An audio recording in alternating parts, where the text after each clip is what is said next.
Hi friends, welcome to my channel. AP PG SET 2025కి సంబంధించిన ఒక లేటెస్ట్ ఇన్ఫర్మేషన్ అయితే రావడం అయితే జరిగింది. అప్లికేషన్ ఎవరైతే ఇంకా అప్లై చేసుకోలేదో వాళ్ళందరికీ కూడా గుడ్ న్యూస్ అని చెప్పుకోవచ్చు. డేట్ అయితే ఎక్స్టెండ్ చేసేసారు. సో ఎప్పుడు వరకు ఎక్స్టెండ్ చేశారు అండ్ లేట్ ఫీ ఎప్పటి నుంచి స్టార్ట్ అవుతుంది మీకు ఈ వీడియోలో అయితే క్లియర్గా అయితే చెప్తాను. వీడియోలోకి వెళ్ళే ముందు ఛానల్ ఎవరైతే ఫస్ట్ టైం ఇచ్చేస్తారో సబ్స్క్రైబ్ అయితే చేయడం అయితే మర్చిపోద్దు. అయితే కింద డిస్క్రిప్షన్లో వాట్సాప్ గ్రూప్ కూడా ఉంటుంది. అక్కడి నుంచి కూడా మీరు పీజీ సెట్ అప్డేట్స్ అయితే రెగ్యులర్గా అయితే తెలుసుకోవచ్చు అనమాట. అయితే ఏపీ పీజీ సెట్ 2025కి సంబంధించి అప్లికేషన్ అప్లై చేయలేని వాళ్ళకి గుడ్ న్యూస్. ఇంకా ఎవరైతే అప్లై చేయలేదో లాస్ట్ డేట్ ఎక్స్టెండ్ చేశారో మనకి ఇంపార్టెంట్ డేట్స్లో ఇక్కడ మీరు గమనించవచ్చు. Date of commitment of online registration and submission of application మనకి ఏప్రిల్ 2వ తారీఖున స్టార్ట్ అయింది. యాక్చువల్గా 5వ తారీఖున మేతో లాస్ట్ డేటు. దీన్ని 11th వరకు మనకి ఎక్స్టెండ్ చేశారు. అంటే మీరు 11th వరకు అప్లై చేసుకోవచ్చు ఎలాంటి పెనాల్టీ లేకుండా.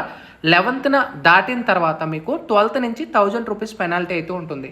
సో ఇది ఒక గుడ్ న్యూస్ అని చెప్పుకోవచ్చు. ఇంకెవరైనా అప్లై చేయకపోయినా మీ ఫ్రెండ్స్ కానీ లేదా మీ కాలేజీ వాళ్ళు కానీ సో వాళ్ళకి ఇంకా అవకాశం ఉంది అప్లై చేసుకోవడానికి. సో ఇంకా అప్లై చేయలేని వాళ్ళు టెన్షన్ పడొద్దు, ఓకేనా. సో ఇది latest information. Sign up bye friends, thank you.